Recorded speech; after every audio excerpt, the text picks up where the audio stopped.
مكة يا مكة يا حرما أشجانا نلت عزا آگے کی روایت پڑھیے.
حازم کے معنی یہاں پر مضبوط اور لب کے معنی عقل مند.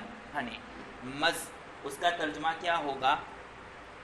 میں تم کو ناقصات العقل اور دین ہونے کے باوجود تم مضبوط اور ہوشیار مردوں کو لبھانے میں زیادہ دیکھتا ہوں. میں تم عورتوں کو دیکھتا ہوں کہ تم میں سے اکثر مضبوط اور ہوشیار مردوں کو لبھاتی ہے ناقصات العقل اور ناقصات الدین ہونے کے باوجود. یعنی کم عقل ہے پھر بھی مردوں کو کس طرح اپنی جال میں پھنسانا اور لبھانا یہ تم اچھی طرح جانتی. یہ کہنا چاہتا اللہ کے رسول. سمجھ میں آیا؟ اپنی اداؤں سے، اپنے حسن و جمال اور نزاکت سے اور متک کر کے چل کر کے ان اداؤں سے مردوں کو کس طرح اپنی جال میں پھنسانا یہ عورتیں اچھی طرح جانتی. یہ کہنا چاہتے ہیں. جی چلیے. عورتوں نے کہا کہ ہمارے دین اور عقل میں کیا نقصان ہے اللہ کے رسول نے فرمایا کیا ایسا نہیں ہے کہ ایک عورت کی گواہی نصف مرد کی گواہی ہوتی ہے؟ تو عورتوں نے کہا جی ہاں. آپ صلی اللہ علیہ وسلم نے فرمایا بس یہی تمہارے عقل کے نقصان ہے، کمی ہے. اللہ کے رسول نے فرمایا کیا ایسا نہیں ہے کہ جب تم حائضہ ہوتی ہو تو نہ نماز پڑھتی ہو اور نہ روزہ رکھتی ہو؟ عورتوں نے کہا جی ہاں. آپ صلی اللہ علیہ وسلم نے فرمایا یہی تمہارے دین کی کمی ہے. جی اس حدیث میں عورتوں کی دو کمی بتلائی گئی. ایک کمی اور ایک عیب جو اللہ کے رسول صلی اللہ علیہ وسلم نے نشاندہی کی ہے وہ یہ ہے کہ زیادہ لام تان کرتی ہے عورتیں. یہ ان کی صفت ثانیہ ہیں، ان کی فطرت میں ہیں. اور دوسرا عیب اللہ کے رسول نے ان عورتوں کو بتلایا کہ وہ اپنے شوہر کی نافرمانی اور ناشکری کرتی ہے. یعنی تکفرنا کے معنی یہاں پر ناشکری، اپنے شوہر اور محسن کی ناشکری کرنا. پورا پس منظر اور واقعہ کیا ہے؟ اللہ کے رسول عید کے دن عید مصلی یعنی عیدگاہ کی طرف جا رہے تھے تو عورتوں سے اللہ کے رسول کا گزر ہوا.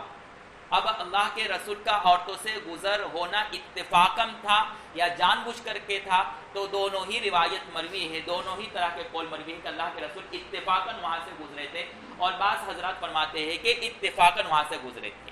یعنی جان بوجھ کر کے یا اتفاقاً دونوں ممکن ہیں.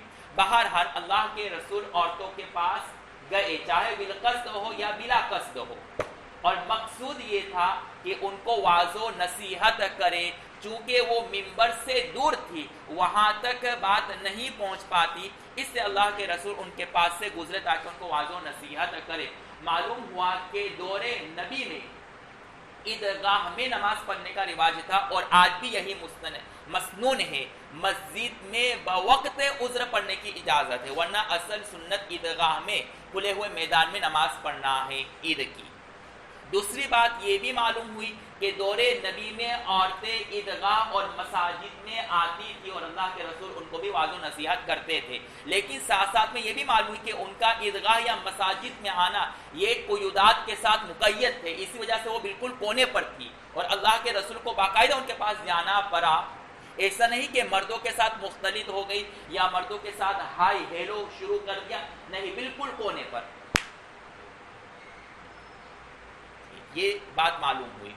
پھر اللہ کے رسول جب ان کے پاس سے گزرے تو ان کو واضح و نصیحت کی، اور واضح و نصیحت میں کہا کہ میں اکثر و بیشتر یہ دیکھ رہا ہوں کہ تم میں سے اکثر عورتیں جہنمی ہیں۔ اب اللہ کے رسول نے کیسے دیکھ لیا کہ یہ عورتیں اکثر جہنمی ہیں؟ تو یا تو بذریعہ وہی اللہ کے رسول کو بتلا دیا گیا تھا کہ اکثر عورتیں جہنم میں جائے گی، یا اس وجہ سے کہ اللہ کے رسول کو مکاشفہ ہو گیا تھا، کشف ہو گیا تھا، یا یہ بھی ممکن ہے کہ جب اللہ کے رسول واقع اسراء اور جب معراج کے لیے گئے تھے تو اس وقت اللہ کے رسول کو دکھایا گیا تھا کہ یہ عورتیں اکثر جہنم میں جائے گی۔ تو اللہ کے رسول نے کہا کہ میں دیکھ رہا ہوں کہ تم میں سے اکثر عورتیں جہنم میں جائے گی۔ تو عورتوں نے کہا کہ ہم کیوں جہنم میں جائے گی، یعنی ہمارا کون سا ایسا عمل ہے جو ہمیں جہنم میں لے جانے کے لیے کافی ہے؟ تو اللہ کے رسول نے فرمایا کہ تمہارے ایسے دو برے عمل اور ایسے بڑے دو عیبیں ہیں جو تمہیں جہنم میں لے جانے کے لیے کافی ہے۔ ایک تو لعن کرنا، دوسروں پر لعنتیں بھیجنا، اور ساتھ ساتھ میں اپنے شوہر کی ناشکری کرنا۔ اور عورت کی یہاں پر برائی کرنا مقصود نہیں ہے، بلکہ اس کی فطرت کو بتلانا مقصود ہے کہ تمہاری فطرت میں یہ دو چیزیں موجود ہیں، اب اس فطرت کی اصلاح کر کے اپنے آپ کو جہنم سے بچاؤ۔ جہاں بھی عورتوں کی ظاہری طور پر آپ کو برائی نظر آ رہی ہے حدیث میں، وہ حقیقت میں عورت کی برائی نہیں ہے، بلکہ اس کی فطرت کو بتلانا مقصود ہے، اور اس فطرت اور جو بری عادت ہے اس سے اس بری عادت کا ازالہ کیسے کیا جائے یہ مقصود تھا۔ تو اللہ کے رسول یہاں پر عورتوں کی برائی نہیں کر رہے، بلکہ اس فطرت کو بیان کر کے ان کو جہنم سے اور اس برائی کو ختم کرنے کا طریقہ اور علاج بتلا رہے ہیں۔ ٹھیک جی، تو پہلی چیز لعنتیں بھیجنا اپنی اولاد پر، اپنے رشتہ داروں پر، اور اپنے قریبی رشتہ داروں پر، اور اس نشاندہی کی اور اس عیب کی خاص طور پر اللہ کے رسول نے نشاندہی اس وجہ سے کی کہ جہاں چند عورتیں جمع ہو جاتی ہے تو ان کا خاموش ہونا متعذر ہی نہیں، ناممکن ہو جاتا ہے۔ جب تک وہ بات نہ کرے تب تک ان کو چین آتا نہیں، تو باتیں کرنا چند عورتوں کا جمع ہونے کے بعد یہ ان کی فطرت ثانیہ اور ان کی مجبوری بن جاتی ہے۔ بات کیے ہوئے بغیر ان کو چلتا نہیں، ان کے پیٹ میں تکلیف ہوتی ہے، ان کے پیٹ میں تکلیف ہوتی ہے۔ تو اسی فطرت ثانیہ کی طرف اللہ کے رسول نے اشارہ کر دیا کہ تم جب بھی جمع ہوتی ہو تو تمہاری فطرت ہے کہ تم باتیں شروع کر دیتی ہو، اور باتوں میں بھی کوئی کام کی باتیں نہیں ہوتی ہے بلکہ لعن طعن غیبت اور چغلی ہوتی ہے۔ اس وجہ سے اللہ کے رسول نے کہا کہ تم اپنی باتوں کی وجہ سے، لعن طعن کی وجہ سے جہنم میں جاؤ گے۔ مشہور واقعہ ہے کہ ایک ماں نے اپنے بیٹے سے کہا جب وہ رو رہا تھا کہ کاش کہ تو ہمیشہ کے لیے سو جائے جیسا ابھی سو رہا ہے۔ سنا ہوگا آپ نے واقعہ یہ جی۔ پھر جب وہ جوان ہوا تو اس نے جو لعنت بھیجی تھی اور جو بددعا کی تھی اس کا اثر قبول ہوا، اور جوانی کی حالت میں جب اس کی شادی کا وقت قریب ہو گیا تو وہ بچہ مر گیا۔ جی، یہ لعنت کی نحوست ہے جی۔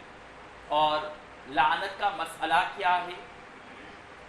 لعنت کا مسئلہ یہ ہے کہ کسی صفت مخصوص صفت جس میں وہ صفت بری ہو، یعنی کبھی صفت کی لعنت کرنا جائز ہے۔ مثلا کہنا لعنت علی الکافرین، کافروں پر لعنت ہو، لعنت علی شارب الخمر، شارب خمر پر لعنت ہو، تو کوئی بری صفت ہے اس بری صفت کی طرف نسبت کرتے ہوئے لعنت کرنا جائز ہے۔ اور کسی کی ذات پر لعنت کرنا جائز ہے یا نہیں، یعنی تم پر لعنت ہو یا نہیں، تو اس میں دو صورتیں ہیں۔ اگر کسی کا اللہ کی رحمت سے دور ہونے کی حالت میں مرنا ثابت ہو جاوے، یعنی ضلالت اور کفر پر اس کا مرنا نص اور قطعی طور پر ثابت ہو جاوے تو اس پر لعنت بھیجنا جائز ہے، جیسے ابو جہل، ابو لہب وغیرہ کہ ان کا کفر اور ضلالت پر مرنا نص قطعاً ثابت ہے، قطعی طور پر ثابت ہے، اس لیے لعنت علی ابی جہل وغیرہ کہنا جائز ہے۔ لیکن اگر یقینی طور پر کسی کا اور قطعی طور پر کسی کا کفر اور ضلالت پر مرنا ثابت نہیں ہے تو اس پر لعنت بھیجنا جائز نہیں ہے۔ اسی وجہ سے حجاج بن یوسف کا جب انتقال ہوا تو اس وقت اس نے ایک جملہ کہا تھا کہ اللہ آپ کا 100 آدمیوں کے مارنے پر بخشش کا ثبوت اور رحمانیت کا ثبوت تو ملتا ہے کہ آپ نے ایک آدمی جس نے 100 یا 99 آدمی کو قتل کیا تو ایسے قاتل کو آپ کا معاف کرنا ثابت ہے، لیکن میں آپ کو تب رحمان مانوں گا جب جیسے قاتل کو آپ معاف کر کے دکھائیں۔ ایسا زبردست جملہ کہا تھا۔ جب اس زمانے کے بزرگ کے پاس یہ جملہ پہنچا تو انہوں نے کہا کہ اب یہ فیصلہ کرنا مشکل ہے کہ یہ ضلالت اور گمراہی پر مرا ہے یا نہیں، اس لیے کہ اس نے بہت بڑا جملہ کہا اور اپنی معافی مانگ لی کہ اللہ میں معافی مانگتا ہوں اور میں تم کو رحمان تب مانوں گا جب تم مجھے جیسے قاتلوں کو معاف کر کے دکھائے۔ اللہ کی رحمت کو لڑکار کرنے والا جملہ تھا۔ اسی وجہ سے متأخرین فقہا اور ہمارے مشائخ کے درمیان اختلاف ہے کہ حجاج پر لعنت بھیجنا جائز ہے یا نہیں، اس لیے بہتر اور احوط یہ ہے کہ اس میں سکوت اختیار کیا جائے اور بغیر کسی وجہ کے اس پر لعنت نہ بھیجا جائے۔ تو معلوم ہوا کہ جہاں یقینی طور پر معلوم ہے وہاں لعنت نہیں بھیج سکتے جی۔ اور زندہ پر آپ لعنت بھیج رہے ہیں تو یہ دو چیزوں کو مستلزم ہے۔ لعنت کے معنی کہ تو اللہ کی رحمت سے دور ہو جاوے، تو کیا وہ شخص اللہ کی رحمت سے دور ہوا ہے یا نہیں آپ کو معلوم ہے، وہ تو علم الغیب ہے۔ تو آپ کسی کو لعنت علیک، تجھ پر لعنت ہے، یہ اس بات کا دعویٰ کہ آپ کو علم الغیب کا علم ہے اور آپ کو معلوم ہے کہ تقدیر میں اس کے لیے لعنت لکھ دی گئی ہے۔ اور اگر آپ اس بات کا دعویٰ نہیں کر رہے تو لعنت علیک کا مطلب ہوا کہ تو ملعون ہے، یعنی تو اللہ کی رحمت سے دور ہو جا، تو اللہ کی رحمت سے دور ہو جا، اور یہ کسی کے لیے بد دعا ہے، اور بد دعا یہ جائز نہیں کسی کو دینا بغیر کسی وجہ کے، اس لیے کہ بد دعا یہ حقیقت میں حسد اور کینہ کی بنیاد پر کیا جاتا ہے۔ ٹھیک ہے جی، یہ لعنت کے متعلق حکم شرعی آپ کے سامنے آ گیا۔ تو اللہ کے رسول نے عورتوں کو لعنت کرنے سے منع فرمایا۔ دوسری بات جو اس کے اندر کمی ہے، نقص ہے، اپنے شوہر ناشکری کرنا۔ یہ ایک ایسی بیماری ہے کہ آپ زندگی بھر عورتوں کو خوش کرنے کی کوشش کرو زبیر، پھر بھی وہ کہے گی لم تر قط عینک خیرا، کہ ہم نے آپ سے آج تک کوئی خیر کی بات دیکھی ہی نہیں، آج تک آپ سے کوئی بھلائی کی بات صادر ہوئی نہیں، آپ نے کیا کیا، پہننے کے لیے چیتھڑے اور رہنے کے لیے اور استعمال کرنے کے لیے ٹھیکرے دے دیا، ہمیں ہاتھ میں تھما دیا جی۔ اس کی زبان پر ہمیشہ یہی الفاظ ہوں گے۔ تو اللہ کے رسول نے اس فطرت کی طرف اشارہ کر دیا کہ عورت ہمیشہ آپ کی برائی کرے گی، ناشکری کرے گی، برداشت کر لینا جی۔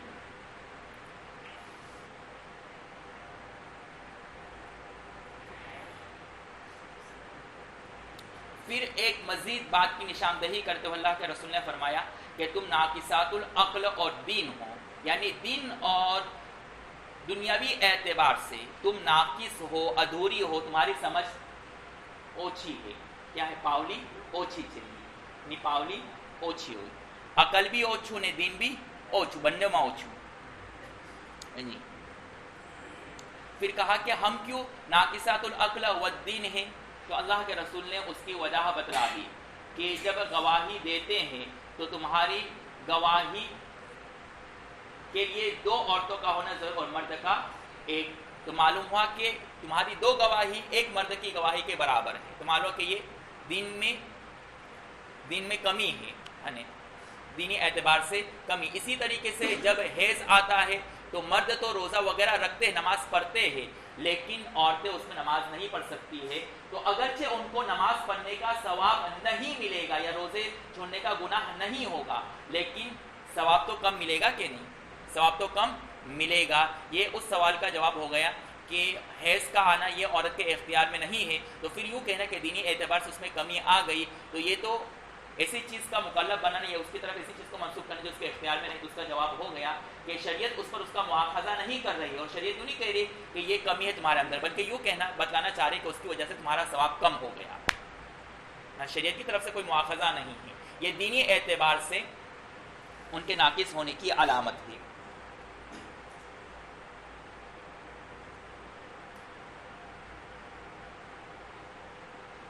جی، تو ان کی شہادت یہ ناقصات العقل ہونے کی علامت ہے، اور حالت حیض میں نماز وغیرہ کا معاف ہونا یہ ناقصات الدین ہونے کی علامت ہے۔ لیکن یہاں پر ایک اعتراض ہوگا کہ بہت ساری عورتیں ایسی ہمارے ملک کی آئی جو پی ایم بنی اور بہت ہوشیار اور شاطر تھی، میرا اشارہ سمجھ لیں، نے مکار اور عیاری سے لوگوں کو اپنی جالوں میں پھنسایا، اور آج بھی ایسی عورتیں موجود ہیں کہ اچھے اچھے مردوں کے ہوش اڑا دیتی، تو پھر حدیث میں یہ کہا گیا کہ وہ کم عقل ہے اور دینی اعتبار سے بھی ناقص ہے، تو اس کا جواب کیا ہے؟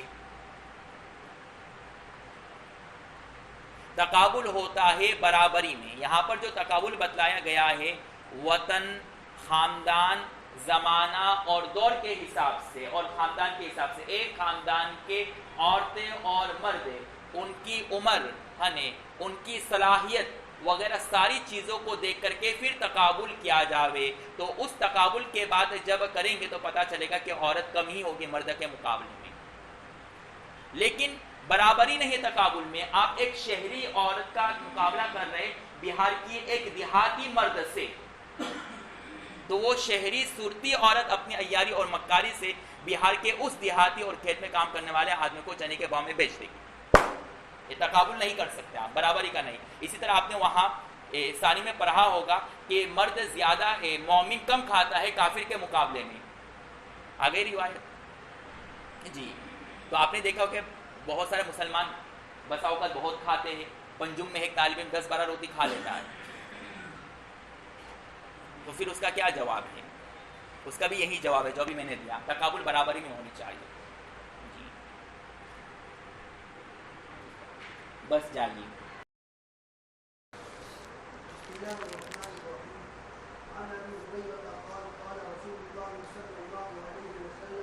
قال الله تعالى كذبني ابن آدم ولم يكن له ذلك وشتمني ولم يكن له ذلك فأما تكليفه إياي فقوله لن يعيدني كما بدأني وليس أول الخلق بأهون علي من إعادته وأما شتمه إياي فقوله اتخذ الله ولدا وأنا الأحد الصمد الذي لم ألد ولم أولد ولم يكن لي كفوا أحد وفي رواية ابن عباس وأما شتمه إياي فقوله لي ولد وسبحاني إن اتخذ صاحبة أو ولدا رواه البخاري۔ حضرت ابو ہریرہ رضی اللہ عنہ سے مروی ہے کہ رسول اللہ صلی اللہ علیہ وسلم نے فرمایا، اللہ تعالیٰ فرماتے ہیں ابن آدم نے مجھے جھٹلایا حالانکہ یہ اس کے لیے مناسب نہیں تھا، اور اس نے مجھے گالی دی حالانکہ یہ اس کے لیے مناسب نہیں تھا۔ اس کا مجھے جھٹلانا یہ ہے کہ وہ کہتا ہے کہ اللہ تعالیٰ ہرگز مجھے دوبارہ پیدا نہیں کریں گے جیسا کہ اس نے پہلی مرتبہ پیدا کیا، حالانکہ پہلی مرتبہ پیدا کرنا حالانکہ مجھے اس کو پہلی مرتبہ پیدا کرنا دوسری مرتبہ سے زیادہ مشکل نہیں، اور اس کا مجھے گالی دینا یہ ہے کہ وہ کہتا ہے کہ اللہ تعالیٰ صاحب اولاد ہے، حالانکہ میں پہلے تنہا ہوں، بے نیاز ہوں، نہ ہی میں نے کسی کو جنا اور نہ ہی میں جنا گیا اور نہ ہی میرا کوئی ہمسر ہے۔ اور ابن عباس کی روایت میں یہ ہے کہ اس کا مجھے گالی دینا یہ ہے کہ وہ کہتا ہے کہ میں صاحب اولاد ہوں، حالانکہ میری ذات اس سے پاک ہے کہ میں بیٹا یا بیٹی بناؤں۔ جی کل کی روایت میں مکمل حدیث میں جو مضمون اور خلاصہ نکلتا ہے وہ یہ ہے کہ کثرت جہنم میں عورتوں کے جانے کی وجہ کثرت لعن طعن اور اپنے شوہر کی ناشکری ہے، اور اس بیماری کو دور کرنے کا علاج اور جہنم میں جانے سے بچنے کا طریقہ اللہ کے رسول نے بتلا دیا، اور وہ ہے کثرت صدقہ۔ تو اللہ کے رسول نے جہاں عورتوں کی کمی کی نشاندہی کی ہے، اس نشاندہی کے بعد اس کا علاج بھی بتلا دیا کہ اس کمی کا علاج اور اپنے آپ کو جہنم میں جانے سے بچانے کا راستہ کیا ہے، تو بتا دیا کہ دافع بلیات صدقہ ہے، دافع بلیات صدقہ ہے، اور مبذول رحمت الہی کا ذریعہ صدقہ ہے، یعنی اللہ کی رحمت کو اپنی طرف متوجہ کرنے کا ذریعہ صدقہ ہے۔ تو اگر عورتیں کثرت سے صدقہ کرے گی تو اللہ کی رحمت متوجہ ہوگی، جس کی وجہ سے وہ جہنم سے بچ جائے گی، اور جن جرائم میں، جن گناہوں میں، جن عیوب میں وہ مبتلا ہے اس میں کمی ہو جائے گی۔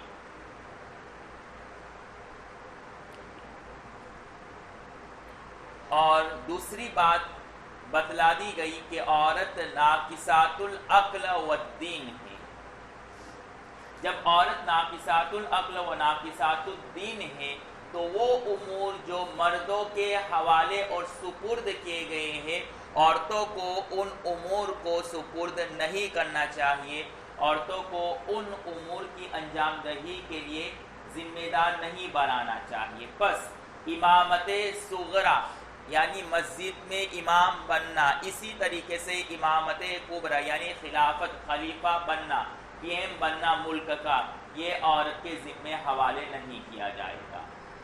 شریعت کی نظر میں امامت صغرا اور امامت کبریٰ کا حقدار مرد ہوتا ہے، اس لیے کہ وہ کامل العقل ہوتا ہے، اور عورت ناقصات العقل ہوتی ہے۔ اسی طریقے سے صنفی طور پر، قدرتی طور پر وہ نازک ہوتی ہے، جس کی وجہ سے پورے ملک کو سنبھالنا اس کے لیے متعذر اور مشکل ہوتا ہے۔ رہی بات وہ عورتیں جو مردوں کا مقابلہ کرتی ہیں کشتی وغیرہ میں، اور کہتی ہے ہم مردوں میں طاقت کے حساب سے برابر ہے، اور ہمیں صنف نازک کہا جاتا ہے، یہ غلط ہے، یہ بات بھی غلط ہے، ان کا یہ اعتراض غلط ہے، اس وجہ سے کہ جن عورتوں کو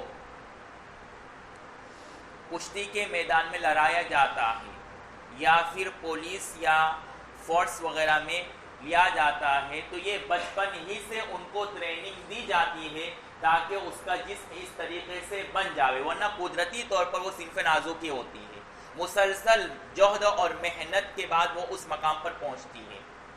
اگر وہ جہد اور محنت نہیں کرتی عورت تو اس کی جو قدرتی کمزوری ہے، نزاکت ہے، وہ باقی رہتی ہے، اور اتنے مجاہدے اور جہد کے بعد بھی جب حیض کا زمانہ آتا ہے تو چاہے کتنی ہی مضبوط کیوں نہ وہ خود بخود کمزور ہو جاتی ہے۔ سمجھ میں آئی بات؟ جی، تو حدیث میں یہ دو چیز خاص بتلائی گئی ہے کہ عورتیں خاص طور پر لعن طعن کرتی ہیں تو دفع بلیات کے لیے صدقہ کریں، اور دوسری بات یہ بتلائی گئی ہے کہ وہ ناقصات العقل و ناقصات الدین ہونے کی وجہ سے اس کو وہ امور حوالے نہ کیا جاوے جو مردوں کے حوالے ہیں، امامت صغرا اور امامت کبریٰ۔ اسی طریقے سے گھر کی سربراہی مرد کے حوالے ہے۔ اب آج کل کیا ہو رہا ہے، سارا پیسہ عورتوں کو دے دیا، تم گھر چلاؤ، تمہارے حکم سے ہر چیز آئے گی، عورت میم صاحبہ پرائم منسٹر کہے گی تب گھر میں فلاں چیز آئے گی، اسے پہلے نہیں آ سکتا۔ ہم مشورہ لینے سے منع نہیں کر رہے ہیں، مشورہ لے سکتے ہیں، لیکن گھر کے سربراہ کو مرد بنایا گیا ہے، لہذا عورتوں کو گھر کا سربراہ بنانے کی کوشش نہ کرے، بلکہ عورت آپ کی سربراہی میں رہے، آپ کی سربراہی میں رہتے ہوئے مشورہ دے۔ یہ صرف گھر کے معاملات نہیں بلکہ جتنے بھی معاملات ہیں جہاں بالخصوص مردوں کو سربراہی کا حکم دیا گیا ہے وہاں مرد ہی سربراہی کو انجام دے، عورتوں کو یہ کرنے کا نہ کہیں، ورنہ نظام میں بہتری ہونے کے بجائے فساد پیدا ہوگا۔ تو اس فساد سے بچنے کے لیے معاشرے کے نظام کو صحیح برقرار رکھنے کے لیے شریعت نے بہت سارے امور میں مردوں کو وہ امور اور وہ کام حوالے کر دیا ہے۔ پھر سوال یہ ہوتا ہے کہ آج کل بہت ساری عورتیں امامت کبریٰ کرتی ہیں، ملک کی پرائم منسٹر بنتی ہے، حالانکہ حدیث میں اس کی سخت ممانعت ہے۔ ثانی میں پڑھ لیا یا پڑھ لیں گے، وہاں یہ روایت آتی ہے کہ عورتوں کو امامت اور خلیفہ نہ بنایا جائے۔ تو حدیث میں جب ممانعت ہے پھر بھی بہت ساری مسلم کنٹریوں میں ممالک میں عورتوں کو خلافت دی جاتی ہے، تو وہاں علماء نے یہ جواب دیا ہے، مجھے یاد نہیں ہے لیکن مفتی ابراہیم وریتھی کے پاس جب ہم نے مشکات پڑھی تھی تو انہوں نے حضرت تھانوی یا حضرت گنگوہی کی کسی ملفوظات کا مطالعہ کر رہے تھے تو وہاں اس اشکال کا جواب دیا گیا تھا کہ عورتوں کو امامت کبریٰ کی جو ممانعت کی گئی وہ روایت میں وہ اس وقت ہے جبکہ وہ مستقل بذات امامت کبریٰ اور خلیفہ بن جائے، لیکن اگر وہ کسی مرد کی سربراہی میں سیاست کرے تو اس کی گنجائش نہیں۔ مرد سربراہ ہو اور عورت مشورہ دے کر کے چلائے تو اس کی گنجائش، جیسے گھروں میں مرد ہی گھر چلاتا ہے لیکن مشورہ کبھی کبھار عورتیں دے دیتی ہیں، جیسا کہ کسی زمانے میں یہاں پر مرد سربراہ تھا اور عورت اس کے سربراہی میں ماتحتی میں فیصلہ کرتی تھی، اشارہ سمجھتا ہے، بدھے صاحب اور بدھی صاحبہ۔ جی اب چونکہ یہ سیاست وغیرہ کی گنتی نہیں حدیث کی کتابیں ہیں، لیکن چونکہ یہ حالت حاضرہ سے متعلق ہے اور حدیث سے اس کا کسی نہ کسی حد تک تعلق ہے تو آپ کو سمجھانے کے لیے اس لیے ہم نے یہ مثال دے دی ہے۔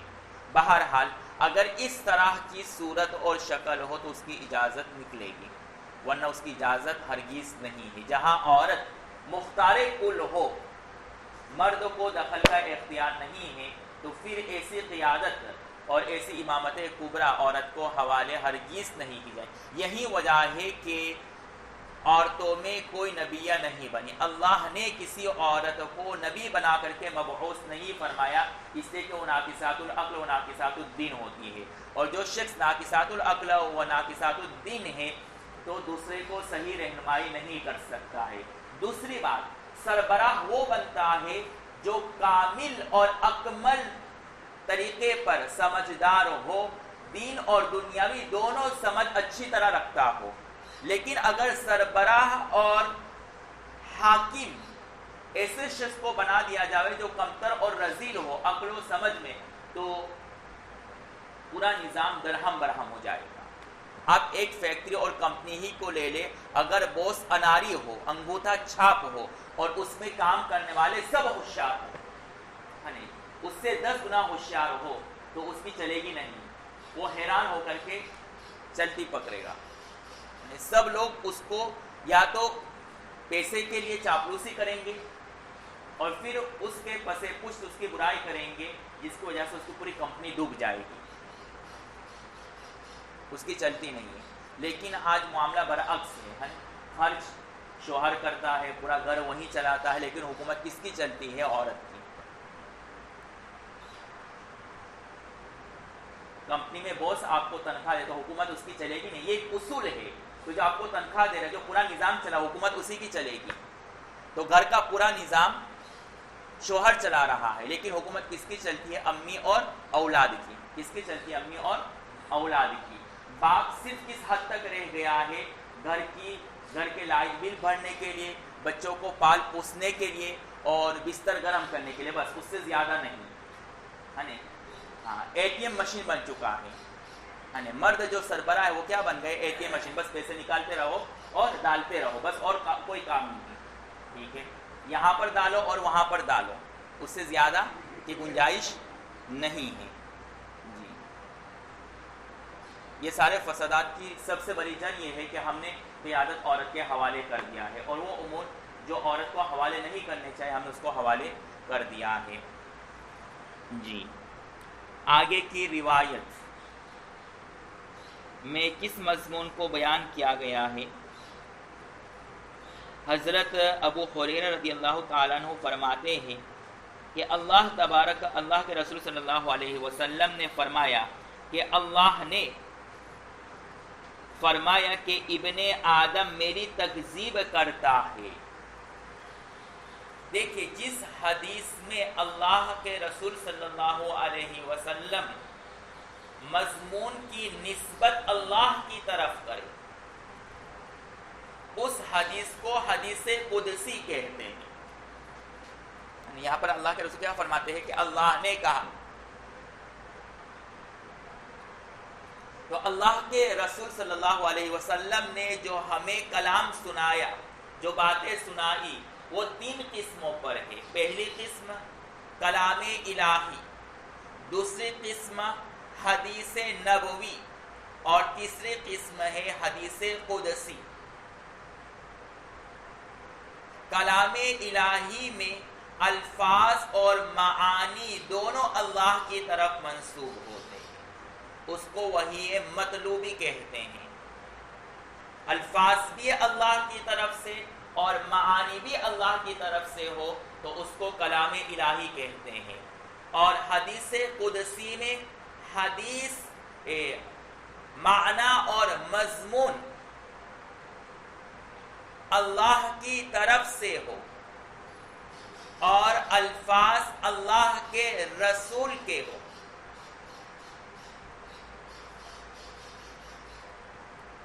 اور نبی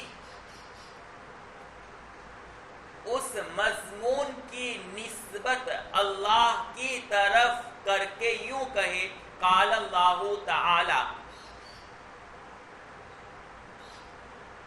اور نبی اس مضمون کی نسبت اللہ کی طرف کر کے یوں کہے قال اللہ تعالی، تو اس حدیث کو حدیث قدسی کہتے ہیں۔ تو معنی اور مضمون من جانب اللہ ہے، آسمانی ہیں، اور الفاظ نبی کی طرف منسوب ہوتے ہیں، یعنی نبی اس مضمون کو تعبیر کرنے کے لیے خود الفاظ منتخب کرتے ہیں، لیکن اس مضمون کی نسبت اللہ کی طرف کر دی جاتی ہے کہ قال اللہ تعالی۔ تو یہاں پر ایسا ہی ہے کہ یہ جو الفاظ ہے وہ نبی کے ہیں، لیکن مضمون اور معنی دونوں من جانب اللہ ہے، اللہ کی طرف سے منتخب ہے، اور اس مضمون اور معنی کی نسبت اللہ کے رسول نے اللہ کی طرف کر کے یوں کہا قال اللہ تعالی۔ اور حدیث نبوی میں معنی من جانب اللہ ہوتا،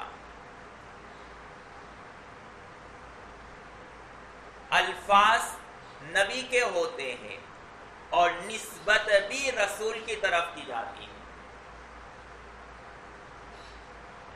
معنی من جانب اللہ ہوتا ہے، الفاظ نبی کے ہوتے ہیں، اور نسبت بھی رسول کی طرف کی جاتی ہے۔ اس سے پہلے جتنی بھی احادیث اور روایات آپ نے پڑھ لی ہیں، یعنی الفاظ نبی کے تھے اور اس بات کی نسبت اللہ کے رسول کی طرف کی گئی ہے، اور صحابی نے کیا کہا؟ ان ابی ہریرہ قال رسول اللہ صلی اللہ علیہ وسلم۔ لیکن وہ معنی جو اللہ کے رسول کی طرف القاء کیا جا رہا ہے وہ من جانب اللہ ہوتا ہے، اس لیے قرآن میں وما ينطق عن الهوى ان هو الا وحی یوحی۔ تو اس فرق کو سمجھنے کی ضرورت ہے، ٹھیک ہے؟ تو کلام الہی، حدیث قدسی اور حدیث نبوی۔ تو اب کی جو روایت ہے، جو حدیث ہے، وہ حدیث قدسی ہے، الفاظ نبی کے ہیں، معنی اور مضمون من جانب اللہ ہے، اور نسبت بھی اللہ کی طرف کی گئی ہے، اور یوں کہا قال اللہ تعالی۔ تو اللہ نے اپنے نبی کو کہا کہ امت تک یہ پیغام پہنچا دو اور لوگوں کو بتلا دو کہ اللہ مجھے یہ کہہ رہے ہیں کہ ابن آدم میری تکذیب کرتا ہے. اس حدیث میں ابن آدم اور انسان کی طرف دو عیب اور دو برائیوں کی نسبت کی گئی ہے کہ ابن آدم اور انسانوں میں دو کمی اور دو برائی ہے. پہلی برائی اور کمی یہ ہے کہ وہ اللہ کی تکذیب کرتا ہے، اور دوسری برائی یہ ہے کہ وہ اللہ کو گالی دیتا ہے. پہلی برائی اللہ کی تکذیب کرتا ہے. کس طریقے پر؟ تو اللہ نے فرمایا کہ ابن آدم میری تکذیب اس طرح کرتا ہے یوں کہہ کر کے اللہ مجھے دوبارہ پیدا نہیں کریں گے. یعنی میدان حشر کا انکار کرے، حشر و نشر اور بعد الموت دوبارہ اٹھائے جانے کا انکار کرتا ہے، تو اس انکار کی حقیقت یہ ہے کہ وہ مجھے جھٹلاتا ہے، یہ میری تکذیب کے مترادف ہے اور میری تکذیب کرنے کے برابر ہے. اس لیے کہ اللہ قادر مطلق ہے. جس طرح اس نے پہلی مرتبہ انسان کو پیدا کیا تو دوسری مرتبہ بھی پیدا کر سکتا ہے. اور یہ ایک اصولی باتیں ہیں اور ہر ایک شخص میں سمجھ میں آنے والی باتیں ہیں کہ جو شخص کسی چیز کو بغیر نمونہ کے پہلی مرتبہ بنا سکتا ہے تو دوسری مرتبہ نمونہ بن جانے کے بعد اس چیز کو وجود میں لانا اس کے لیے کوئی مشکل کام نہیں ہے بلکہ آسان کام ہے. تو اللہ نے جب انسان کو بغیر کسی نمونے کے ایک مرتبہ پیدا کر دیا ہے تو دوسری مرتبہ وہی شکل دینا اللہ کے لیے کوئی مشکل کام نہیں ہے. اور یہ جو اسلوب اختیار کیا گیا، وہ تعبیر اختیار کیا گیا ہے، وہ انسان کو سمجھانے کے لیے ہے. اس کا ہرگز یہ مطلب نہیں کہ پہلی مرتبہ پیدا کرنا مشکل ہے اور دوسری مرتبہ آسانی، یہ ہرگز مطلب نہیں ہے، بلکہ انسان کی فہم اور سمجھ کو مد نظر رکھتے ہوئے یہ اسلوب اختیار کیا گیا ہے. ورنہ اللہ کی ذات قادر مطلق ہے، پہلی مرتبہ بھی پیدا کرنا آسان اور دوسری مرتبہ بھی پیدا کرنا آسان ہے. صرف انسان کو سمجھانے کے لیے تعبیر اختیار کی گئی ہے کہ پہلی مرتبہ بغیر نمونے کے پیدا کرنا مشکل ہے اور دوسری مرتبہ اتنا زیادہ مشکل نہیں ہے بلکہ آسان ہو جاتا ہے. اور ابن آدم کہا، انسان نہیں کہا. اس کی حقارت کی طرف اشارہ کرنے کے لیے وہ کتنا حقیر ہے، اپنی اس حقارت پن کے باوجود بھی وہ اللہ کی تکذیب کرتا ہے. جو آدمی حقیر ہو، اس حقیر آدمی کو اپنے مقام کو دیکھ کر کے کسی بڑے آدمی پر ہزار بار اعتراض کرنے سے پہلے سوچنا چاہیے. اللہ کی ذات کہاں اور انسان کی ذات کہاں، اس میں زمین و آسمان کا تفاوت ہے. اگر وہ اپنی حقارت اور اپنی ہستی کی طرف نظر کرے تو اس کو پتہ چل جائے گا کہ اپنے اس حقارت اور چھوٹے پن کے بنیاد پر اس کو کوئی حق نہیں پہنچتا ہے کہ اللہ کی ذات کی تکذیب کرے. ابن آدم کی حقارت کس طرح اس لفظ سے ثابت ہے؟ ابن آدم، آدم کی اولاد، آدم خود اللہ کی مخلوق، خود اللہ کا غلام، اور یہ آدم غلام کے غلام ہے تو غلام کا غلام ہوا. ایک تو غلام خود حقیر ہوتا ہے، پھر غلام کا غلام اور مزید حقیر ہوتا ہے. اتنا حقیر پھر بھی اس کی جرأت اور ہمت دیکھو کہ اللہ کی تکذیب کر رہا ہے. تو اللہ کہہ رہے ہیں کہ تیری اتنی ہمت اور جرأت کہ تو میرے غلام کا غلام ہے پھر بھی میری تکذیب کر رہا ہے، مجھے جھٹلاتا ہے، اور تیری اتنی جرأت، یہ بات تمہارے لیے مناسب نہیں ہے، یہ تمہاری حیثیت کے موافق نہیں اتنی بڑی باتیں کرنا. اس سے معلوم ہوا کہ چھوٹوں کو کسی بڑے پر الزام لگانے سے پہلے ہزار بار سوچنا چاہیے. انسان کو کسی پر لعن طعن کرنے یا اس کی تکذیب کرنے سے پہلے یا اس کی طرف کسی غلط بات منسوب کرنے سے پہلے اپنی ذات کو اور اپنے مقام کو دیکھ لینا چاہیے. اسی وجہ سے آپ نے یہ کہاوت سنی ہوگی کہ آسمان پر تھوکنے والا حقیقت میں اپنے اوپر ہی تھوکنے والا ہوتا ہے، سنا ہوگا. جی. تو بڑوں کی تکذیب یا ان کی طرف کسی غلط چیز منسوخ کرنے سے پہلے 1000 بار سوچنا چاہیے اور اپنے مقام کو دیکھنا چاہیے، چاہے آپ کے اساتذہ ہو، چاہے آپ کے والدین ہو، یا چاہے آپ کے مشائخ ہو، وہ سب آپ کے بڑے ہیں۔ اگر ان سے غلطی بھی ہو جاوے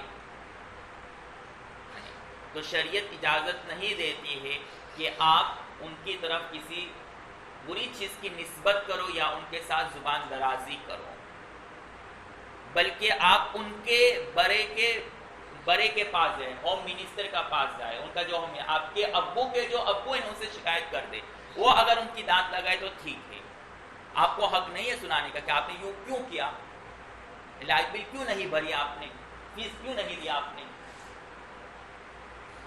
پہلے اپنے مقام کو تو دیکھیں، اپنی حیثیت تو دیکھ لے، تو یہ تو کیا چیز ہے، تو اس کو اوپر تنقید کر رہا ہے۔ اگر اتنی ہی تکلیف ہے تو اپنے ابا کو کہہ دو کہ ہمیں یہ تکلیف ہے ابو سے، اور اگر نہیں ہے ابا کے ابا تو اب صبر کے علاوہ اور کوئی آپ کے پاس آپشن نہیں ہے، یا پھر حکمت سے اس طرح سمجھا دے کہ آپ کے والد کو یہ محسوس نہ ہو کہ یہ میری تنقید کر رہا ہے۔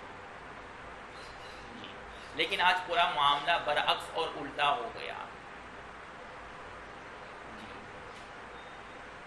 اگر کسی پولیس والے کی آپ برائی کریں، حالانکہ وہ جانتا ہے، آپ جانتے ہیں کہ یہ حقیقت میں غلطی پر ہے، یا آپ اس کو اوپر ہاتھ اٹھا دے، تو کیا آپ کو سرکار چھوڑے گی؟ نہیں۔ سرکار کیا کہتے ہیں کہ آپ کا کام کیا تھا؟ ہمیں اطلاع کرنا، آپ کو ہاتھ اٹھانے یا گالی دینے کی اجازت نہیں ہے، چاہے وہ 1000 بار غلط کیوں نہ ہو، اس کو جرم سمجھا جاتا ہے۔ جب دنیاوی نظام میں اس اصول کو مد نظر رکھا جاتا ہے تو شرعی نظام میں اس اصول کو بدرجہ اولا مد نظر رکھنا چاہیے، اس لیے کہ ہم تو شریعت کے مکلف ہیں۔ جی، تو یہ ابن آدم کی تکذیب ہے۔ ایک بزرگ گزر رہے تھے تو بادشاہ سلامت نے کہا کہ آپ کو کچھ چاہیے تو ہمیں بتائیے۔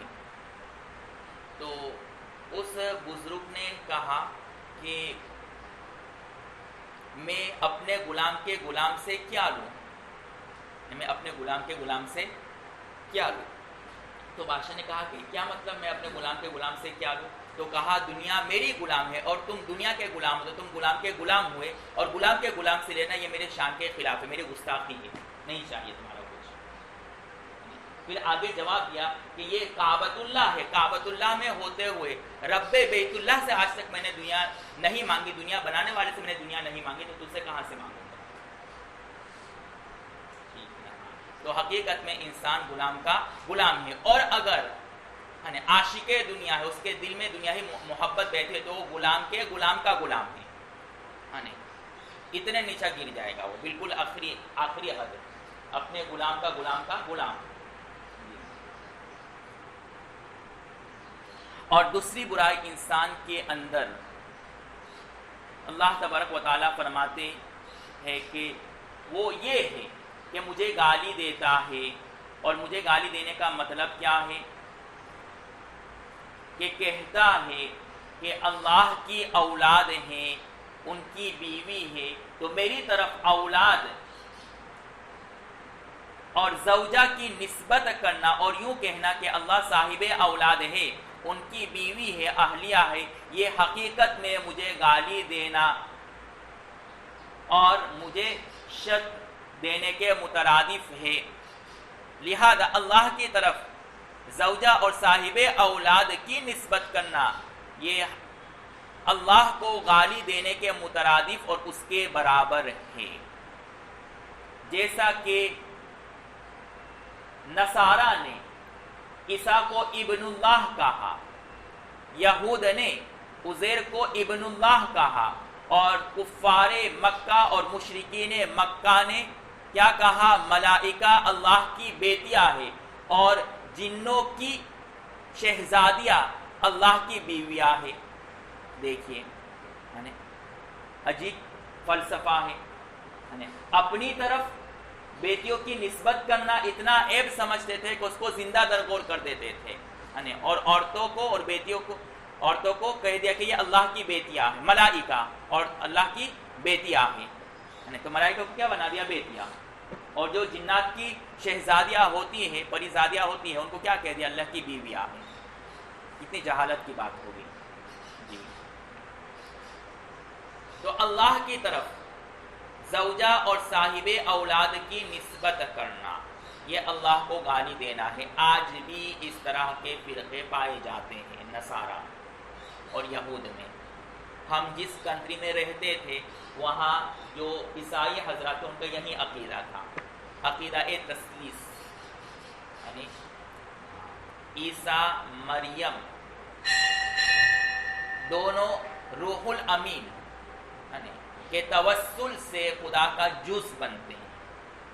اشکال ہوتا ہے نا کہ تینوں مل کر کے کس طرح خدا بنتا ہے، یہ عقیدہ تثلیث ہے۔ تو پھر انہوں نے یہ بیچ والا راستہ نکالا کہ جبرائیل واسطہ بنتا ہے ان کو اللہ کے جز میں داخل کرنے کے لیے۔ سمجھ میں آیا جی؟ آپ نے دیکھا وہ اس طرح کرتے ہیں، ٹھیک ہے؟ یوں یہ خدا، پھر مریم، پھر یہ عیسیٰ علیہ السلام، اور بیچ میں جو رکھتے ہیں اس کا مطلب یہ کہ روح الامین یہ بیچ میں آیا اور تینوں کو ساتھ میں ملا دی یوں، ٹھیک ہے؟ دیکھا ہے آپ نے یہ کرتے ہوئے؟ ہاں یوں، اور وہ الفاظ بھی بولتے ہیں، وہ مجھے یاد ہے وہ، لیکن اسپانش میں آپ کو سمجھ میں نہیں آئے گا، چلو، اور بولنا بھی نہیں چاہیے، اللہ حفاظت فرمائے۔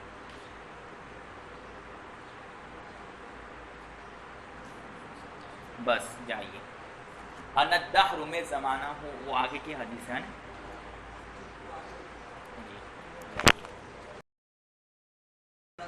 جی۔ تو صبح میں بتلا دیا گیا تھا کہ ابن آدم اللہ کو تکلیف دیتا ہے تکذیب کر کے یا گالی دے کر کے۔ تکذیب کس طریقے سے؟ کہ اللہ اس کو ہرگز دوبارہ پیدا نہیں کریں گے۔ ہرگز دوبارہ نہ پیدا کرنے کی مختلف صورتیں ہو سکتی ہیں، یا تو یہ ہے کہ اللہ دوبارہ پیدا نہیں کر سکتے، یہ طاقت نہیں ہے اللہ کے اندر کہ دوسری مرتبہ مرے ہوئے انسان کو زندہ کرے، یا طاقت تو ہے، کر تو سکتا ہے، لیکن جس طرح پہلی مرتبہ انسان کو بنایا اسی انداز میں دوسری مرتبہ بنانا مشکل ہے، اسی جسم کے ساتھ، اسی ہیئت کے ساتھ، ٹھیک ہے؟ یا کفار مکہ جو ان کا عقیدہ تو کیا تھا کہ وہ کر ہی نہیں سکتے، نہیں یہ ہوگا ہی نہیں، یہ کام ہوگا ہی نہیں۔ تو یہ تمام صورتیں یہاں پر مراد ہے۔ انسان جب مختلف جگہوں سے اس کا نطفہ تیار ہوتا ہے، اور اس مختلف غذاؤں سے نطفہ تیار ہوتا ہے، اور وہ غذا بھی مختلف جگہوں سے آتی ہے، کہیں پناما سے، کہیں چائنا سے، کہیں کہاں سے، کہیں کہاں سے، ہے نا؟ تو ان تمام غذاؤں کو نطفہ کی شکل دے کر کے انسان کو اللہ تیار کرتے ہیں، ہے نا؟ تو مختلف جگہ سے انسان کی غذا کو اور خوراک کو پہنچا کر کے نطفہ تیار کرنا، پھر اس سے انسان بنانا، یہ اللہ کی قدرت میں ہے۔ تو مرنے کے بعد پھر اس کے اعضاء جو مختلف جگہوں میں پھیل گئے اس کو پھر سے جمع کر کے دوبارہ بنانا، یہ اللہ کے لیے مشکل نہیں ہے۔ پہلی مرتبہ جب مشکل ہے دوسری مرتبہ بھی مشکل نہیں ہے۔ اور اس کی تفصیل قبل میں ہم نے بتلا دی ہے کہ نشأت اولیٰ ثانیہ کا مطلب کیا ہے، اور یہ ساری چیزیں کیسے وجود میں آتی ہیں۔ خیر،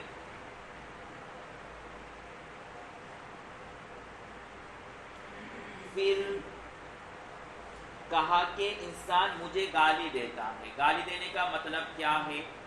کہ اللہ کی طرف ایسی باتوں کی نسبت کرتا ہے جو اللہ کی شان اور اللہ کے لائق نہیں ہے۔ مثلا اللہ کے لیے صاحب اولاد کی نسبت کرنا، اسی طریقے سے اللہ کے لیے زوجہ کی نسبت کرنا، یہ اللہ کو گالی دینے کے مترادف ہے۔ گالی دینے کے مترادف کس طریقے سے ہے؟ کہ آپ بالکل الو ہے، آپ کو کچھ بھی نہیں آتا ہے، پھر بھی آپ کی کوئی تعریف میں یوں کہے آپ علامہ ہے، اپنے زمانے کے فہامہ ہے، تو یہ حقیقت میں آپ کی تعریف نہیں کر رہا ہے، بلکہ یوں کہنا چاہ رہے کہ وہ جہالہ ہے، آپ کو گالی دے رہا ہے، اور آپ کیا سمجھ رہے کہ وہ میری تعریف کر رہا ہے۔ جی تو آپ کی طرف ایسی بات کی نسبت کرنا جو آپ کی ذات کے اندر موجود نہیں ہے، یہ حقیقت میں اس انسان کو گالی دینا ہے۔ تو اللہ کی ذات یعنی اولاد اور زوجیت سے مبرہ اور منزہ ہے، پھر بھی انسان اس کی طرف زوجیت اور صاحب اولاد کی نسبت کرتا ہے، یہ اللہ کو گالی دینے کے مترادف ہے اور اسی کی نفی کرتے ہوئے۔ دیکھیں اس حدیث کا کتاب الایمان سے کیا مناسبت ہے؟ منافی ایمان چیزوں کو یہاں پر بیان کیا جا رہا ہے کہ جو چیز ایمان کے منافی ہے، کہ اللہ کے لیے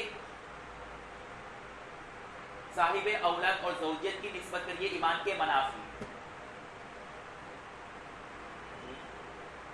اس طرح بھی اور بہت ساری روایت اوپر آ گئی، تو آپ کو سوال ہوا کہ اس کا کتاب الایمان سے کیا مناسبت ہے؟ تو اس میں وہی ساری چیزیں ہیں کہ ان میں وہ چیزیں بتلائی گئی جو ایمان کے منافی ہے، تو اس حساب سے کتاب الایمان سے مناسبت ہوگی۔ اور اوپر کے اور کچھ ایسے واقعات ہیں جہاں صحابہ نے بیعت وغیرہ کے مسائل پوچھے کہ ہم بیعت ہونا چاہتے ہیں، تو اس کا پھر کتاب الایمان سے کیا تعلق ہے؟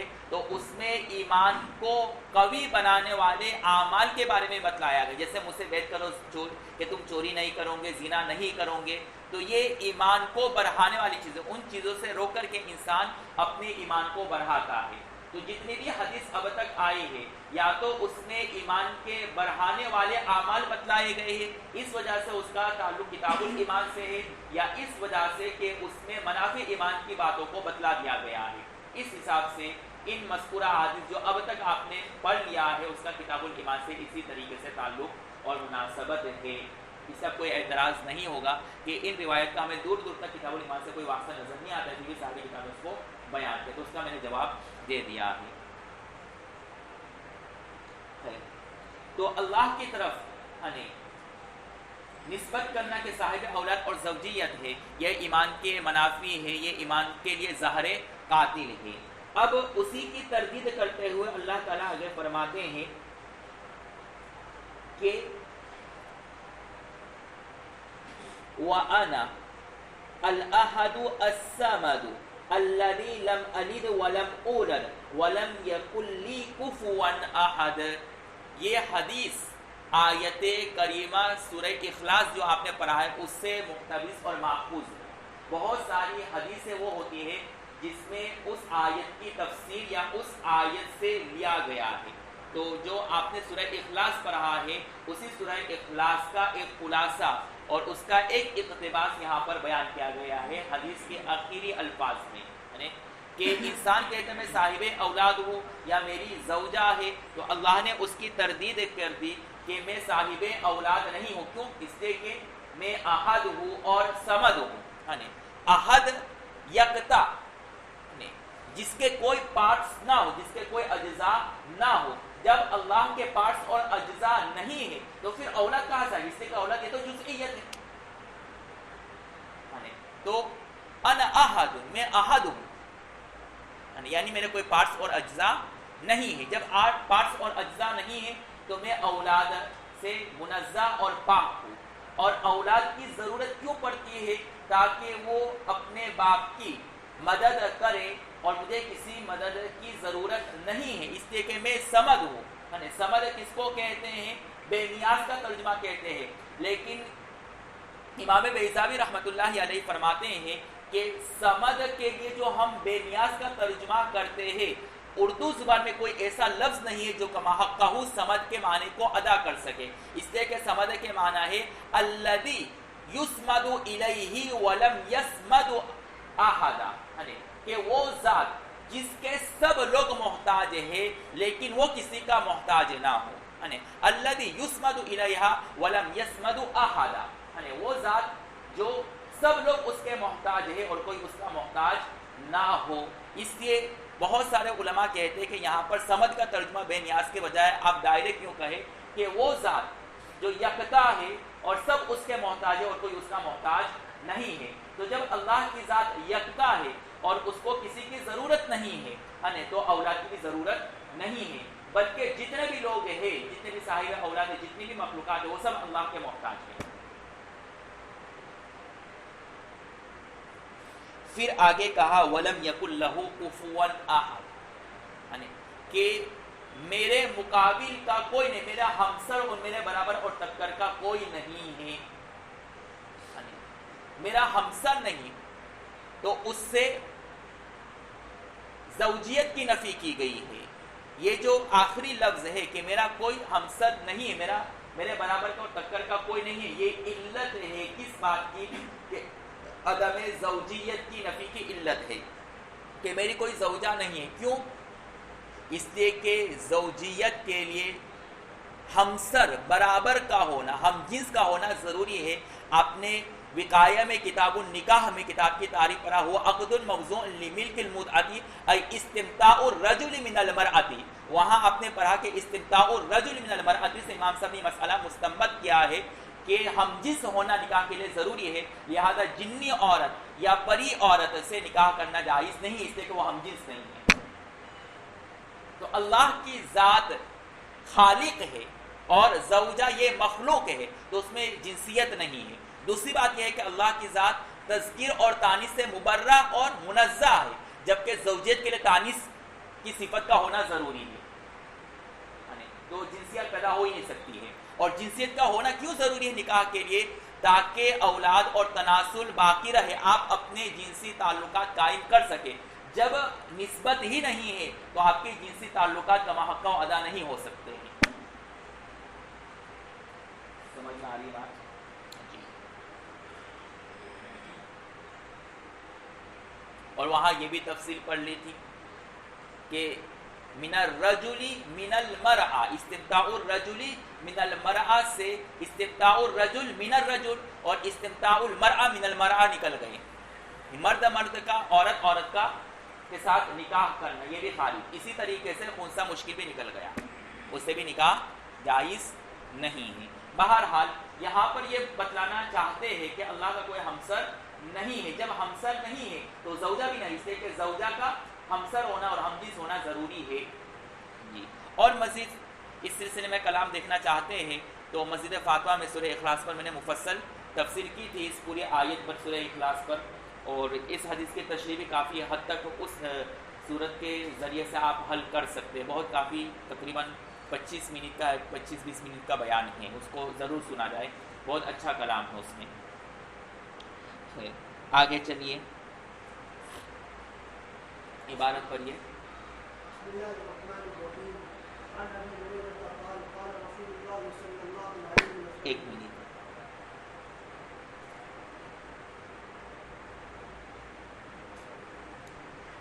ایک ضروری بات جو مجھے بتلانی تھی، کوئی آپ سے پوچھ سکتا ہے، اعتراض کر سکتے، اس سے میں مناسب سمجھوں کہ بتلا دوں۔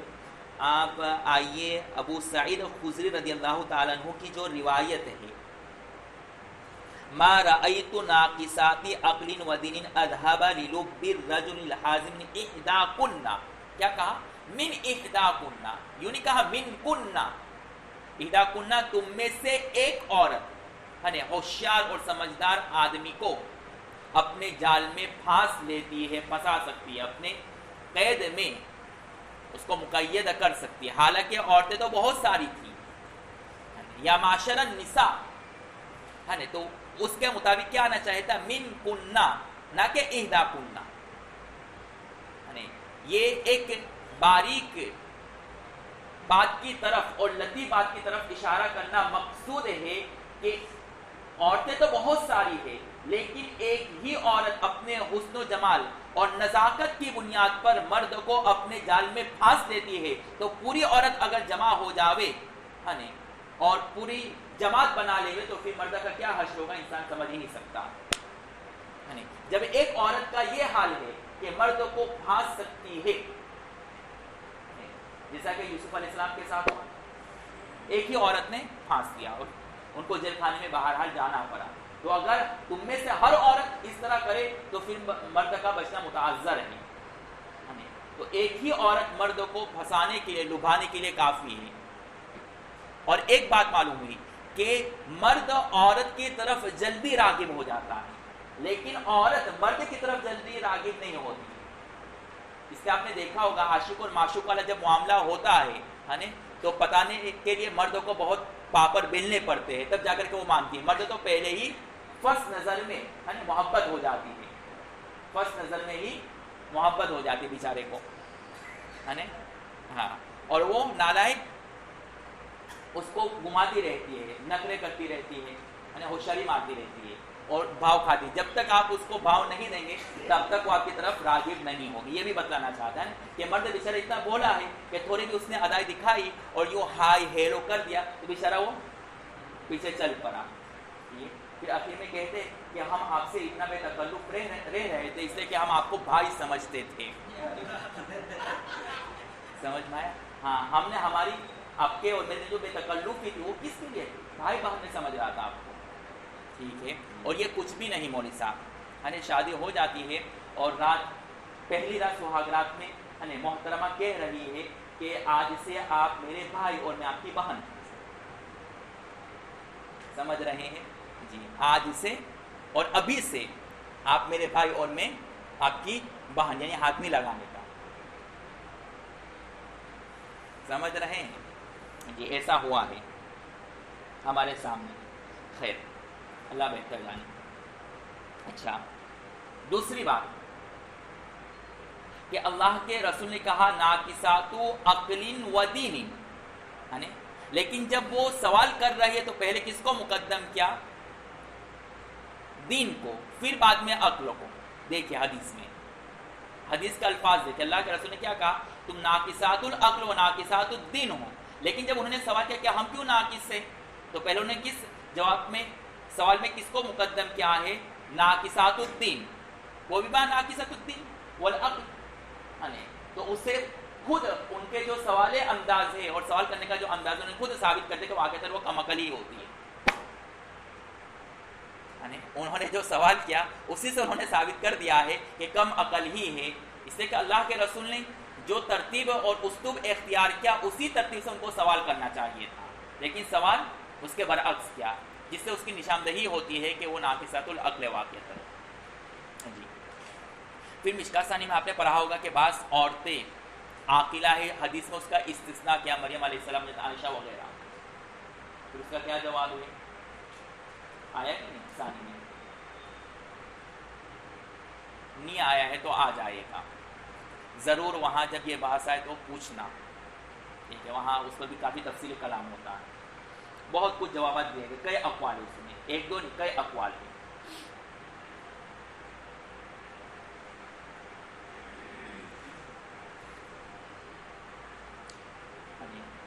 دو عورتوں کو خاص طور پر مستثنا کیا گیا, تو حضرت عائشہ اور مریم. اسی طریقے سے ایک روایت میں حضرت خدیجہ کا بھی استثناء کیا گیا ہے.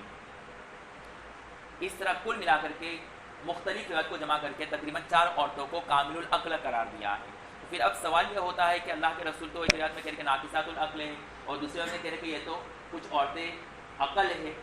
تو اس روایت میں مطلقاً نفی ہے, یعنی کہ سب ہی کامل, سب کوئی بھی کامل عقل والی عورت نہیں بلکہ سبھی ناقصات العقل ہے, جمع کر آیا ہے, اور وہاں استثناء ہے. تو یہ استثناء کیوں کیا گیا ہے؟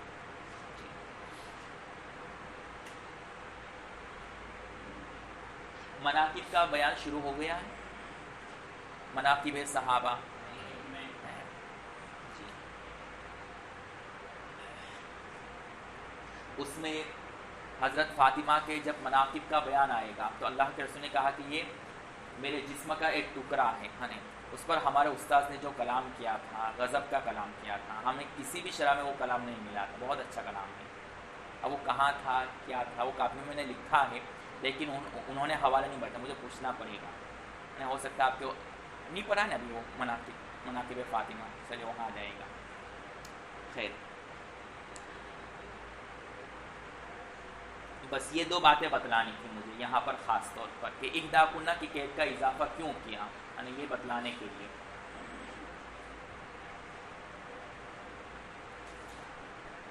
یلحث او تترکہ یلحث, اس آیت کے شان نزول میں آپ نے پڑھا ہوگا. یہ آیت کس کے بارے میں؟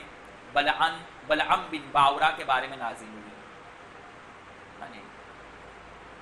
پڑھ لیا ہے کہ نہیں پڑھا ہے جلالین ہیں نہیں آیا یلحظ و تترکو یلحظ والی آیت نہیں آیا ابھی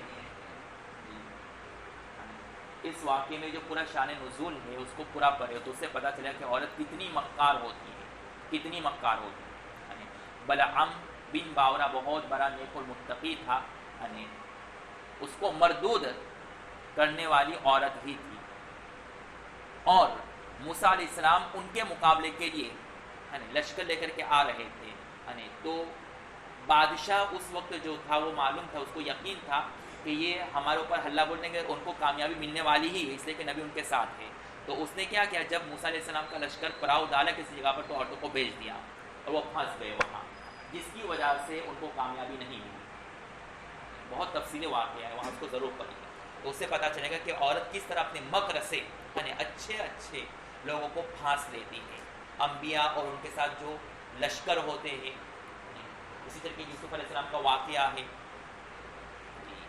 اگر آپ نے ان باریکیوں کو سمجھ لیا تو انشاءاللہ آپ محفوظ رہیں گے آپ محفوظ رہیں گے زبیر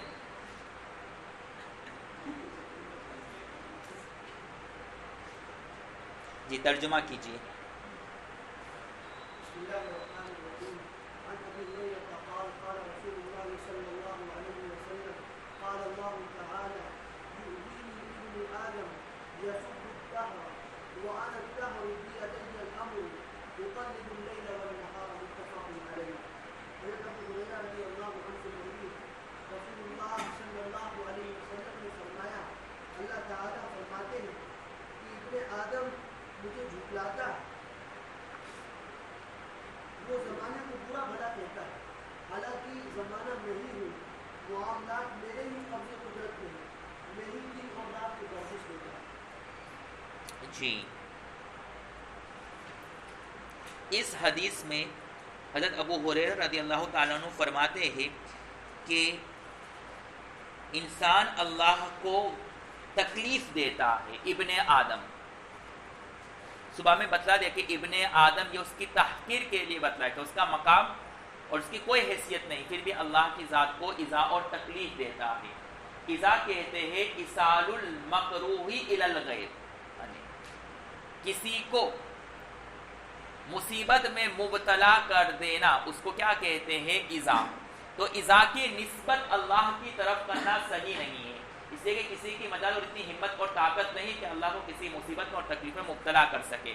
اس لیے یہاں پر ایذا اپنے حقیقی معنی میں نہیں بلکہ مجازی معنی میں ہے اور وہ ہے اللہ کو ناراض کرنا. اس لیے کہ ایذا کا نتیجہ اور اس کا ثمرہ کیا ہے ناراض ہونا. آپ کو کسی نے تکلیف دی تو اس کا نتیجہ اور ثمرہ کیا نکلے گا اس کی انتہا کیا نکلے گی ناراضگی. تو اب حدیث کا مطلب یہ ہوا کہ حضرت ابو ہریرہ رضی اللہ تعالیٰ عنہ فرماتے ہیں کہ انسان اللہ کو ناراض کرتا ہے زمانے کو برا بھلا کہہ کر کے زمانے کو گالی دیتا ہے. اور یہ اصل میں ایک پس منظر کو بتلانا مقصود ہے کہ زمانہ جاہلیت میں جب حالات اور مصائب اور بلیات میں لوگ مبتلا ہوتے تھے تو اس مصیبت اور بلیات کو زمانے کی طرف منسوخ کر کے کہتے تھے کہ زمانہ خراب ہے یا زمانے کی وجہ سے یا وقت نے اور حالات نے ہمیں مجبور کر دیا فلاں کام کرنے پر یا فلاں مصیبت میں ہم حالات اور زمانے کی وجہ سے مبتلا ہو گئے. تو زمانے کو متصرف سمجھ کر کے لوگ زمانے کی برائی کرتے تھے. تو اسی کی نفی کی گئی اس حدیث میں کہ یہ ایمان کے منافی ہے کہ زمانے کو متصرف سمجھ کر کے اس کو مختار سمجھ کر کے آپ اس کی طرف برائی وغیرہ کی نسبت کرو اور بلیات کی نسبت زمانے کی طرف کرو. کیوں؟ اس لیے کہ حقیقتاً زمانے کا متصرف زمانے کو بدلنے والی ذات اللہ کی ہے. زمانے جو گردش کر رہی ہے اس گردش کا سارا اختیار اللہ نے اپنے قبضہ قدرت میں رکھا اپنے قبضہ قدرت میں رکھا ہے. لہذا انسان کا زمانے کی گردش کی طرف حالات اور بلیات کی نسبت کرنا یہ حقیقت میں اللہ کو گالی دینا ہے اس لیے کہ اس کا تصرف حقیقی اللہ کی ذات ہے. تو آپ نے زمانے کی وجہ سے جو حالات آئے ہیں زمانے کو گالی دے کر کے آپ نے حقیقت میں اللہ کی ذات کو گالی دی ہے اس لیے کہ زمانے میں تصرف کرنے والی ذات اللہ کی ذات ہے.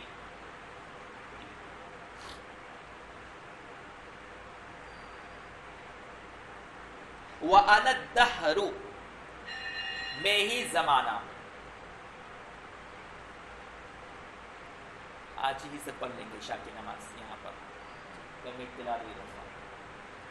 اور عجیب صاحب کو بتلا دو نا، وہ انتظار کرتے رہیں گے کوئی بھی کہ ہم 20 تک روزانہ پڑھیں گے، نماز اس کے بعد ہوگی. انا الدہر، میں زمانہ ہوں،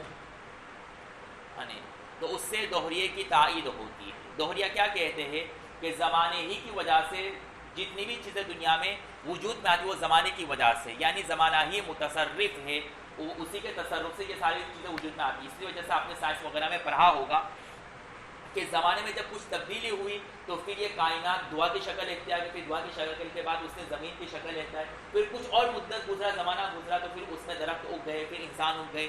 تو اس طرح وہ زمانے کو تصرف مانتے ہیں کہ وہ متصرف ہے، زمانے نے ان تمام چیزوں کو وجود میں لایا. اس طرح بعض سائنسداں اور دوہریہ کا ماننا ہے. تو اس سے ظاہری طور پر الدہر سے ان کی تائید ہوتی ہے کہ میں ہی زمانہ، یعنی زمانہ ہی سب کچھ تصرف کرتا ہے، اور اسی کی وجہ سے یہ سارے حالات بدلتے ہیں، الٹ پلٹ ہوتے ہیں حالات میں.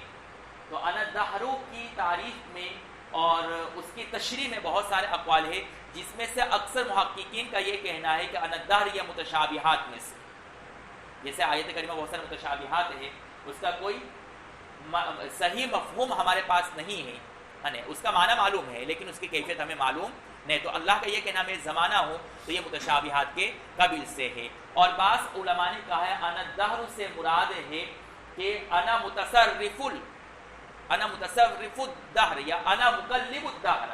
تو یہاں پر مضاف محذوف ہے، وہ کیا ہے؟ لفظ مقلب یا لفظ متصرف. اب یہاں پر مضاف الیہ کو آپ نے کیوں محذوف مانا ہے مقلب کو؟ اس لیے کہ آگے کا جملہ انا اقلب اللیل والنہار، تو آگے والا جو جملہ ہے وہ اس بات کی وضاحت کرتا ہے کہ یہاں پر انا کے بعد مضاف محذوف ہے، اور وہ کیا ہے؟ مقلب ہے، انا مقلب الدہر. اب حدیث کا مفہوم صحیح بیٹھے گا کہ میں زمانے کو پلٹتے رہتا ہوں، زمانے میں جو حالات بدلتے رہتے ہیں وہ میری وجہ سے. اسی وجہ سے اللہ نے کہا وَتِلْكَ الْأَيَّامُ نُدَاوِلُهَا بَيْنَ النَّاسِ، کہ یہ ایام ہمارے قبضے میں ہے لیکن ہم نے لوگوں کے درمیان میں تقسیم کر رکھا ہے کہ آج اس کا دن ہے، کل اس کا دن ہے. جی. اور بعض علماء نے کہا ہے کہ انا الدہر کا مطلب یہ ہے کہ میں زمانہ، یعنی یہ اللہ کی ایک صفتی نام ہے، اسماء حسنہ میں سے ہے. لیکن علامہ خطابی رحمۃ اللہ علیہ نے لکھا ہے کہ انا الدہر یہ اسماء حسنہ میں سے نہیں، اس لیے کہ اسماء حسنہ یہ سماعی ہے، قیاسی نہیں. سماعی اور قیاسی مطلب تو سمجھتے ہیں نا آپ لوگ جی. اور کسی اثر میں، روایت میں انا الدہر یعنی لفظ دہر کو اسماء حسنہ میں شمار نہیں کیا گیا ہے. جلد ثانی میں اسماء حسنہ کی پوری تفصیل آئے گی کہ سماعی یا قیاسی. اور جو حدیث میں آتا ہے کہ 99 ہی نام ہے اللہ کے، تو کیا اس کے علاوہ بھی اور نام اللہ کے صفتی ہو سکتے ہیں یا نہیں؟ تو اس پر مستقل کتابیں لکھی گئی اللہ کے اسماء حسنہ اور صفتی نام، اس کو جو تقریباً 500 سے 1000 صفحات پر مشتمل، اس کا ضرور مطالعہ کرنا چاہیے اور وہاں پوری تفصیل آ جائے گی. بہرحال لیکن خطابی نے کہا کہ انا الدہر کو صفتی معنی میں اور اسماء حسنہ میں ماننا یہ صحیح نہیں ہے، اس لیے کہ یہ سماعی ہے اور سما سے ہمیں کوئی اس طرح کی روایت نہیں پہنچی ہے جس میں دہرن کو اللہ کے لیے صفتی نام گردانا گیا ہو اور بتلایا گیا ہو. اور آخری بات یہ ہے کہ مضاف محذوف مان لو. اور امام شافعی رحمۃ اللہ علیہ فرماتے ہیں کہ حقیقت یہ ہے کہ زمانے جاہلیت میں جہلا زمانے کو یا خیبت الدہر، اے زمانہ تو ذلیل ہو، تو رسوا ہو جا. تو اس کے جواب میں اللہ نے کہا انا الدہر، کہ تم زمانے کو کہتے ہو کہ زمانہ ذلیل اور رسوا ہو جاوے، تو حقیقت میں میں ہی زمانے کو بدلتا ہوں اور میں ہی اس میں تصرف کرتا ہوں. تو زمانے کو گالی دینا حقیقت میں مجھے گالی دینا ہے. تو انا الدہر یہ کفار اور جہلا کے جواب میں کہا گیا تھا. یہ امام شافعی رحمۃ اللہ علیہ کا قول ہے. لہذا اس سے دوہریے کی جو عقیدہ ہے ان کا کہ زمانے کی وجہ سے ہر چیز وجود میں آئی اور چیزوں میں تبدیلی آئی وقت در وقت، یہ عقیدہ ان کا صحیح نہیں ہے اور اس حدیث سے ان کا یہ عقیدہ ثابت نہیں ہو سکتا ہے.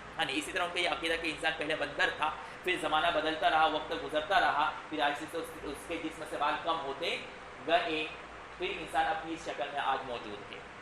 سنا ہوگا آپ نے جی.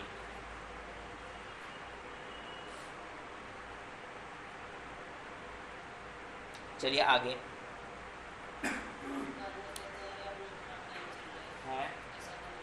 ہاں یہ اچھا سوال کیا کہ زمانہ جاہلیت میں کفار مکہ زمانے کو برا بھلا کہتے کہ زمانہ خراب ہے، تو اس کی تو تردید کی، لیکن اس زمانے میں اس کا کیا شرعی حکم ہے؟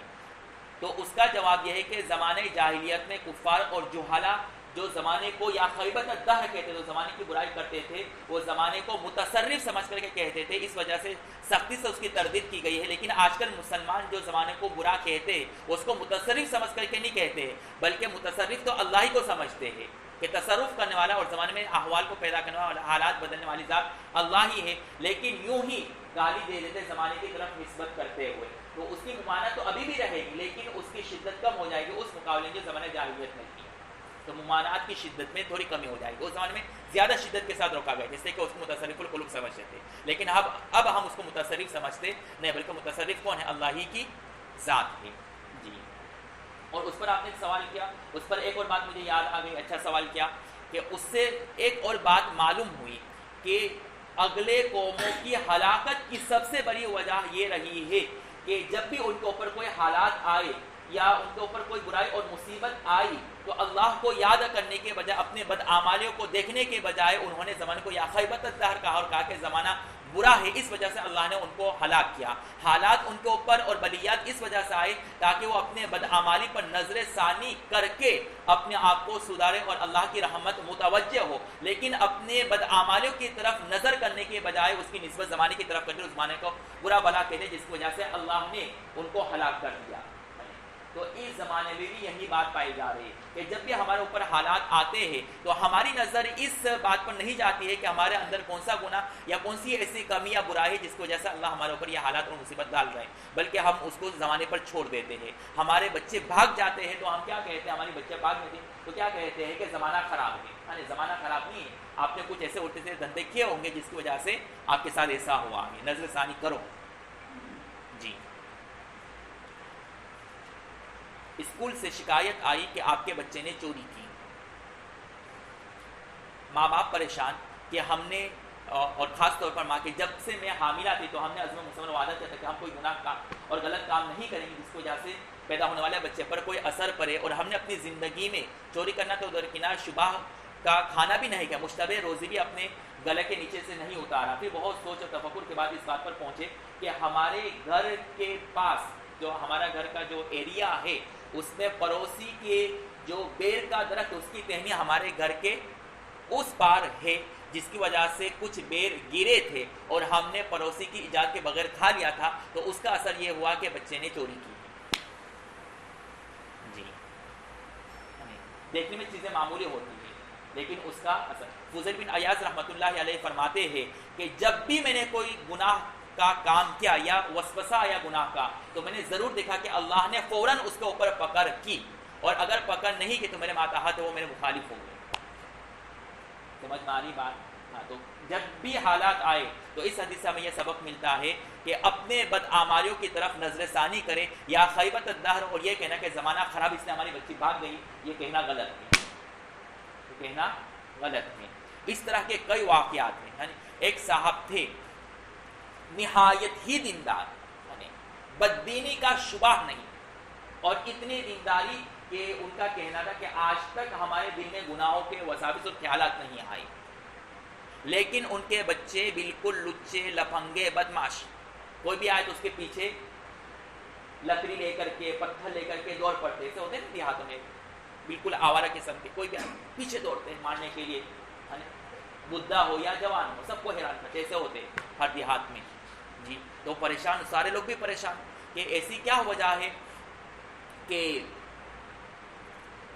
یہ بدماش نکلا۔ اور مفتی اسد سنبھلی نے بھی اپنا واقعہ سنایا کہ ہمارے ایک ساتھی ہمارے پاس آئے، بولے ہم تو بہت پریشان لیکن ہمارے بچے بہت بدماش ہے، تو ایسی کیا وجہ ہے، ہم سے کون سی ایسی بدعملی ہوئی جس کی وجہ سے ہمارے بچے آوارہ؟ تو سب نے اپنی اپنی رائے دے دی۔ تو پھر میں نے کہا کہ میں نے کسی کتاب میں یہ پڑھا تھا اور وہاں اس واقعے میں انہوں نے اس کی وجہ لکھی، بہت سوچنے کے بعد اس آدمی نے کہ میرے بچے کیوں آوارہ ہو گئے، تو انہوں نے کہا کہ میں نے ایک مرتبہ کچھ اس طرح کے آوارہ بچے کو دیکھا تو میں نے ان کو حقارت کی نظر سے دیکھا کہ یہ کیسے بچے ہیں، ان کے اندر کوئی سلیقہ نہیں، اس حقارت کی بنیاد پر اللہ نے میری اولاد کو بھی ایسے ہی پیدا فرمایا۔ تو میں نے کہا کہ ان کو کہہ لو کہ ایک مرتبہ نظر ثانی کرے، کبھی آپ نے کسی کو اس طرح حقارت کی نظر کسی اولاد کو دیکھا ہے؟ جہاں دعویٰ ہوا وہاں فوراً اللہ کی گرفت ہوتی ہے۔ جہاں انسان نے دعویٰ کیا. چلیے بہت اچھا سوال کیا, آج کام کا سوال کیا.